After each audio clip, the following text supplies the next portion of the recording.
জাহান্নামীরা, জাহান্নামের প্রধান যে দারোগা, প্রধান যে তত্ত্বাবধানকারী ফেরেশতা, তার নাম হচ্ছে মালিক। তারা এই মালিককে ডাকবে।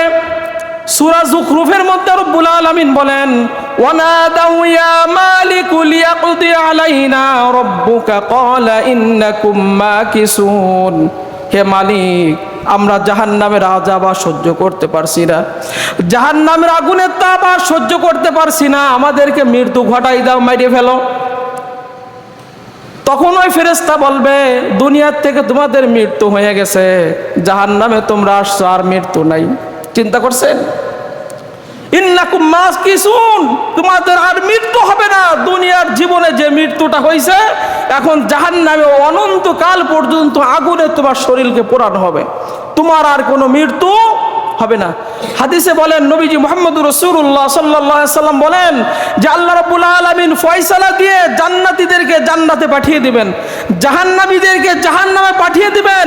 জান্নাত আর জাহান্নামের মাঝখানে একটা প্রাচীর থাকবে, এই প্রাচীরের মাঝখানে আল্লাহ রাব্বুল আলামিন মৃত্যুকে গলায় রশি পেঁচিয়ে এই প্রাচীরের মাঝখানে নিয়ে আসবেন। জান্নাতীদেরকে ডাকবেন, জান্নাতীরা আসো। জান্নাতীরা ভয় পাবে যে আল্লাহ জান্নাতে দিয়ে সম্ভবত আমাদেরকে আবার বের করে দিবেন। জান্নাতীরা ওই প্রাচীরের কাছে আসবে। জাহান্নামীদেরকে ডাকবেন, জাহান্নামীরা তোমরাও প্রাচীরের কাছে আসো। জাহান্নামীরা খুশি মনে আসবে যে সম্ভবত আল্লাহ আমাদেরকে জাহান্নামের আগুন থেকে বাঁচাই দেবে। দুই দল যখন প্রাচীরের কাছে চলে আসবে, আল্লাহ রাব্বুল আলামিন বলবেন, একটু তাকাও প্রাচীরের উপরে, দেওয়ালের উপরে একটু তাকাও। তাকিয়ে সবাই দেখবে যে মৃত্যু সেখানে উপস্থিত, মৃত্যু সেখানে উপস্থিত। আল্লাহ রাব্বুল আলামিনের হাবিব বলেন, তখন মৃত্যুকে চিৎ করে শোয়া আল্লাহ রাব্বুল আলামিন জবাই করে দিবেন। মৃত্যুকে জবাই দিয়ে বলবেন, ও জান্নাতীরা স্থায়ীভাবে জান্নাতে চলে যাও, তোমাদের আর মরণ হবে না। নবীজি বলেন, কেউ যদি সুখে আনন্দে আত্মহারা হয়ে মারা যেত, তাহলে জান্নাতীরা সব মারা যেত। এত সুখ যে স্থায়ীভাবে আমরা জান্নাতের বাসিন্দা হয়ে গেছি।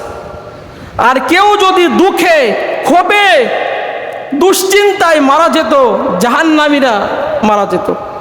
কারণ তারা এখন স্পষ্টভাবে জানতে পারছে যে অনন্তকাল পর্যন্ত আমার এই শরীরকে, দেহকে জাহান্নামের আগুনের মধ্যে পোড়ানো হবে।